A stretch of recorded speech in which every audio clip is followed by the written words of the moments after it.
Hey everyone, so this video is going to be a little bit more personal, but I'm going to use it to help as many of you as I possibly can. So I have not been feeling well lately and didn't know why.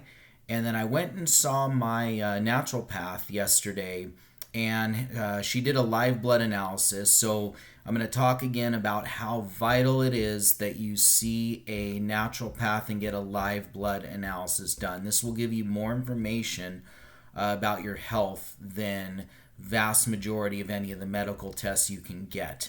Especially when all of your regular blood work, CBC, chem panel, all comes back normal, and the doctors say, "Oh, there's nothing wrong with you," blah blah blah blah.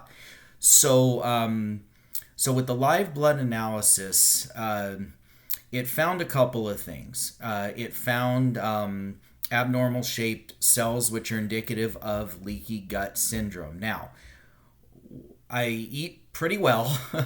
I stay away from foods for the most part that I'm sensitive to. So in my case, what caused my leaky gut? I mean, a lot of people, it's always some kind of toxin. I cannot stress that enough. Every video I do, I figure just about I mention how toxins are the cause of all illness, and they really are.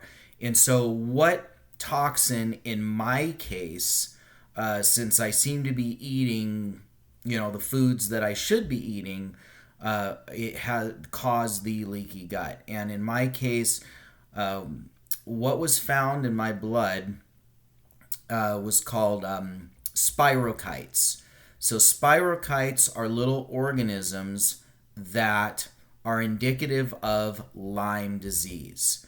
So if you look up spirochete, I think it's SPIROCITES,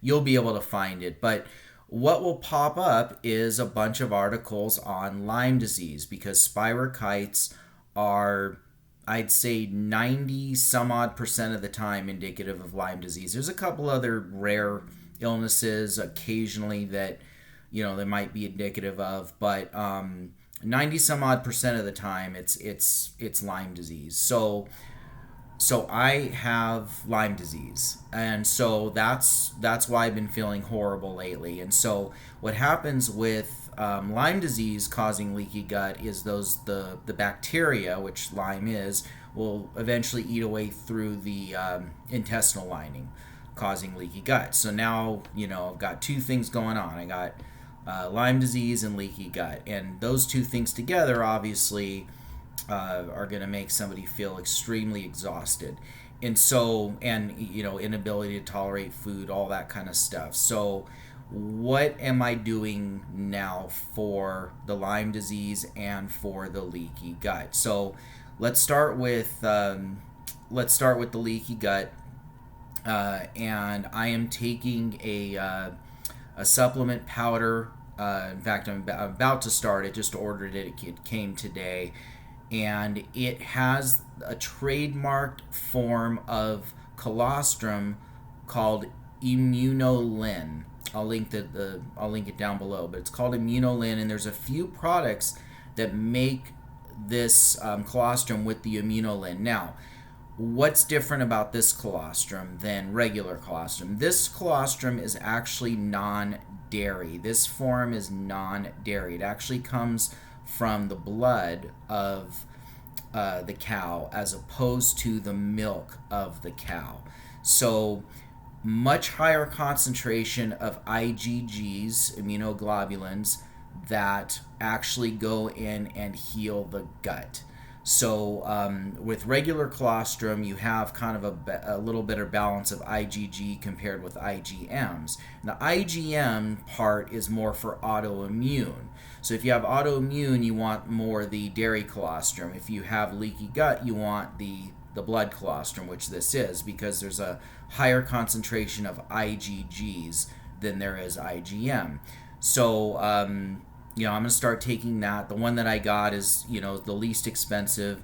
It says 1 scoop twice a day. What I'm going to do is I'm going to do a scoop and a quarter twice a day, because the more expensive ones actually have 2.5 grams of the the Immunolin, whereas this one has 2 grams. So basically, instead of 1 scoop twice a day, I'm going to do 1.25 scoops twice a day.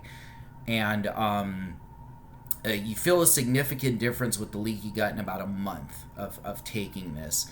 And you're pretty much healed in about 2 months, unless it's just extremely severe, then it might take 3 months. But all of the other supposed leaky gut protocols, they say, oh, you gotta wait at least 4 months, 4 to 6 months. If you do the glutamine type stuff, and that seems to only work for some people. It's very intermittent and it takes a lot longer.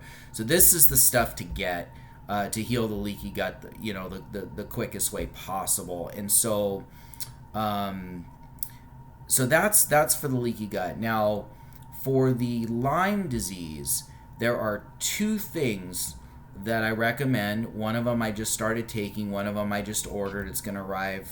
I believe it's supposed to arrive tomorrow.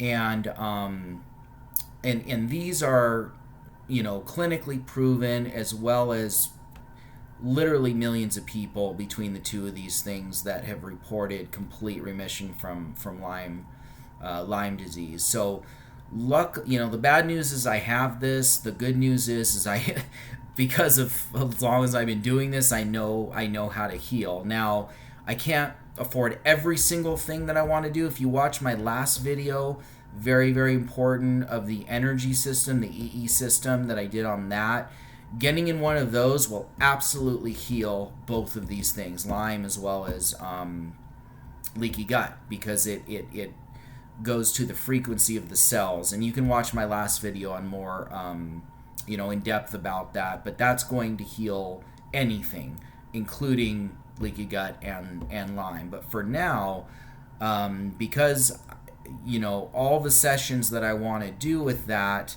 I'm not able to do at the moment, I'm going to stick with these 2 supplements for now, which are going to be extremely, extremely, extremely effective. So one of them is nanoparticle silver. Nanoparticle silver really gets into the cells and the tissue where the Lyme hangs out, and will kill the Lyme. It'll penetrate through all of the tissues and cells in the body, because nanosilver, the molecular structure is very, very tiny, so it penetrates through. You could do colloidal silver, but that's not going to work nearly as well, because it's not going to match the size of the bacteria as well and get into the main part of the bacteria to basically kill it and blast it out. And there's also a specific frequency to nanosilver that literally destroys the Lyme bacteria, or really any bacteria for that matter. And so that's the first thing. And I take Sovereign Silver. I'll link it in the description. But just start taking Sovereign Silver, and I would suggest, which is what I'm doing now, is 5 teaspoons a day.